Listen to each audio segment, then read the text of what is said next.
Hi అండి, welcome to miss అమ్మ world. ఈరోజు మీరు వినబోతున్న పురాణ గాథల్లో ఒక కథ ఊర్వశి. పూర్వం ఒకప్పుడు నరనారాయణులు తపస్సు చేస్తూ ఉండగా వారి తపస్సుకు భంగం కలిగించడానికి దేవేంద్రుడు అప్సరసలను పంపాడు. దానిని గ్రహించిన నారాయణుడు గోటితో తన గోడను గీరి అప్సరసలను మించిన అందచందాలతో ఒక యువతిని సృష్టించాడు. ఆమె అపురూప సౌందర్యాన్ని చూసి అప్సరసలు సిగ్గుతో తిరిగి వెళ్ళిపోయారు. ఊరుపు తొడ నుంచి పుట్టడం వల్ల ఆమెకు ఊర్వశి అని పేరు వచ్చింది.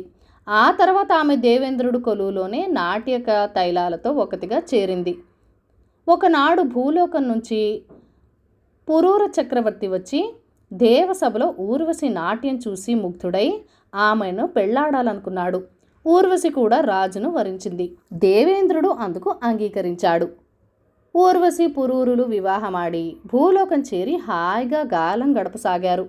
4 సంవత్సరాలు గడిచాక దేవతలకు ఊర్వశి లేని లోటు తెలియవచ్చింది. ఆమెను ఎలాగైనా దేవలోకానికి రప్పించాలనుకున్నారు.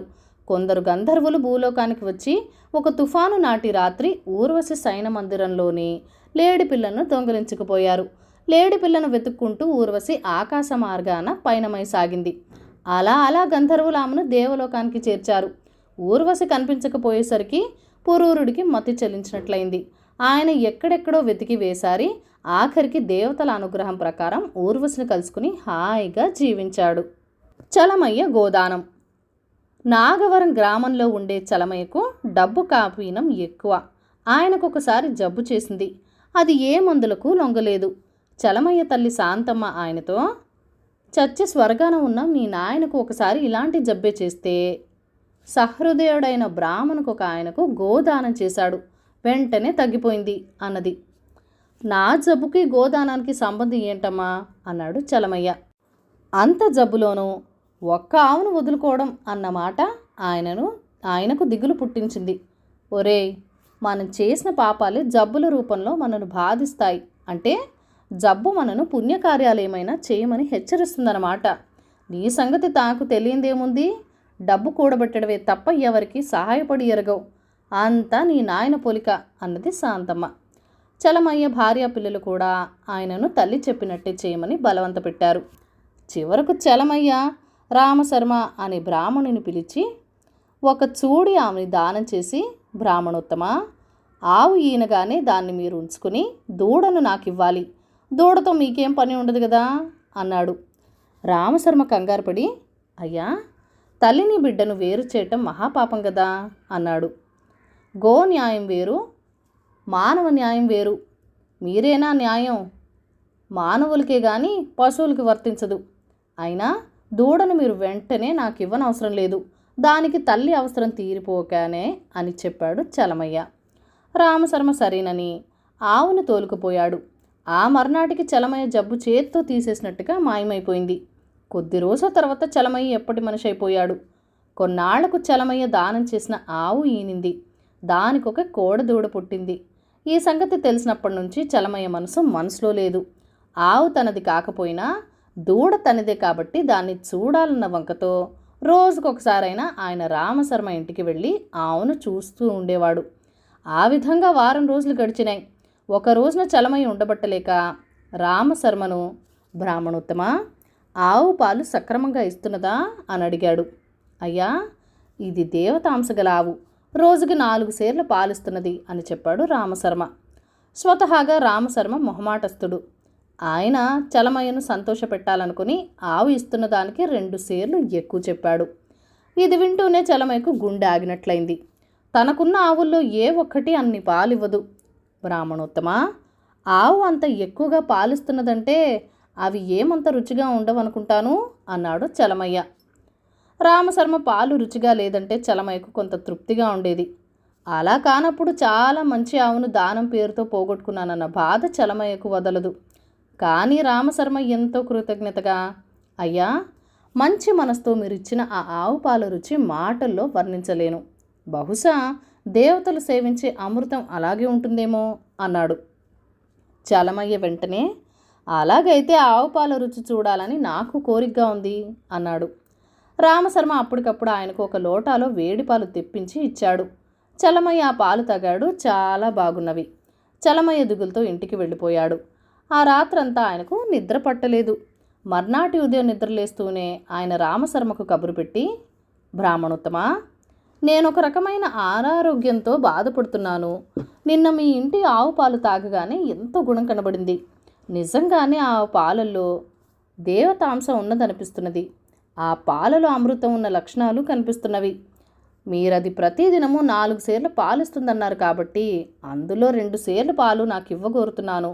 నా ఆరోగ్యం బాగయ్యే వరకే మాత్రమే ఇలా అయ్యండి అని చెప్పాడు. ఇది విని రామశర్మ గుండెలో రాయి పడినట్టయింది.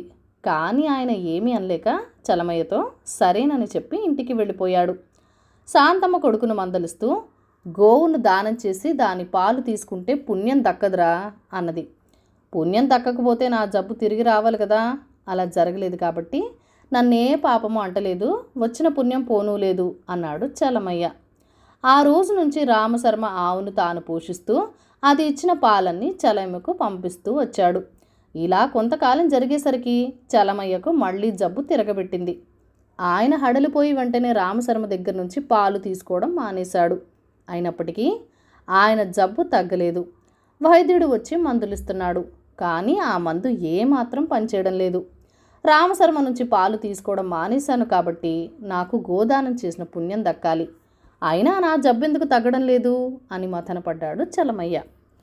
ఒకనాడు చలమయ్య ఇంటి ముందు సాధు ఒకడు నిలబడి, ఇంట్లో పాపముంది, నివారించుకోండి అని కేక పెట్టాడు. ఇది విని శాంతమ్మ సాధువును లోపలికి పిలిచి కొడుకును చూపించింది. సాధువు చలమయ్యను పరీక్షగా చూసి, నీకు గోదానం చేసిన పుణ్యం రాలేదు, పైగా పాలు దొంగతనం చేసిన పాపం చుట్టుకున్నది అన్నాడు. చలమయ్య దీనంగా, స్వామి, అలా ఎందుకు జరిగింది? ఇందులో ఉన్న రహస్యం ఏమిటి? నేను దానం చేసిన ఆవే ఇచ్చే పాలతో సహృదుడైన రామశర్మ సుఖిస్తున్నాడు కదా అన్నాడు. అందుకు సాధువు, ఓయి, నీవంటూ డబ్బు కాపిన జీవులకు నిదర్శనాలు ఆ భగవంతుడే చూపుతుంటాడు. గోదానం చేసిన పుణ్యం తక్షణమే సంజీవినిలా పనిచేసి నీకు జబ్బు తగ్గిపోయింది. ఈ నిదర్శనం కారణంగా నీవు బుద్ధి గలవాడివైతే దానం చేయడం వల్ల పుణ్యం వస్తుందన్న నమ్మకం కలగాలి. కానీ అలా జరగలేదు. జబ్బు తగ్గగానే వంచన బుద్ధితో ఆవు పాలను రామశర్మ నుంచి హరించడం మొదలుపెట్టావు. జబ్బు తిరగబెట్టింది. ఇది తగ్గితే మళ్ళీ పాలు అడుగుతావని రామశర్మ భయపడుతున్నాడు. ఆ సహృదయుడి భయమే నీకు జబ్బు తగ్గకుండా చేస్తున్నది అని చెప్పాడు. అయితే ఇప్పుడు నేనేం చేయాలి స్వామి అని అడిగాడు చలమయ్య విలవిల్లాడిపోతూ. పాల దొంగతనం మహాపాపం. ఆ పాపం నిన్నంటింది. దాని నుంచి విముక్తుడివి కావటానికి నువ్వు మరొక గోదానం చెయ్యాలి. అది ఒక పుణ్యాత్ముడికి అన్నాడు సాధువు. అలాగే, ఆ గోదానం ఏదో మీకే చేస్తాను అన్నాడు చలమయ్య. నేనెవరికి దాన ధర్మాలు చేయలేదు, అందువల్ల నేను పుణ్యాత్ముడిని అనిపించుకోను అన్నాడు సాధువు. అలా అయితే ఆ పుణ్యాత్ముడు ఎవరో తమరే సెలవివ్వండి స్వామి అన్నాడు చలమయ్య. ఈ గ్రామంలో ఇప్పుడు అందరిలోకి రామశర్మే పుణ్యాత్ముడు. ఆయనకు పాలను దానం చేసిన పుణ్యం వచ్చింది అన్నాడు సాధువు. ఇది విని చలమయ్య తెల్లబోయాడు. సాధు నవ్వి, నువ్వు గోదానం చేసినప్పుడు ఆ దానం పట్టినవాడు పాలెవరికైనా దానం చేస్తే ఆ పుణ్యం కూడా నీకే దక్కేది.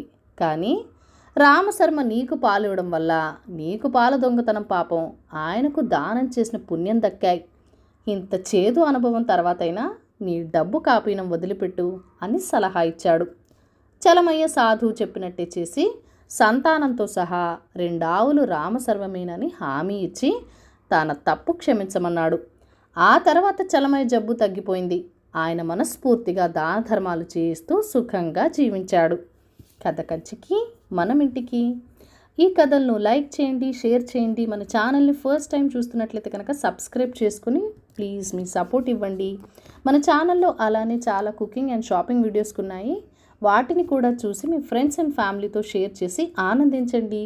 మీ అమూల్యమైన సలహాలు అండ్ సూచనలు ఏదైనా ఉంటే నాతో కామెంట్ సెక్షన్లో షేర్ చేసేయండి.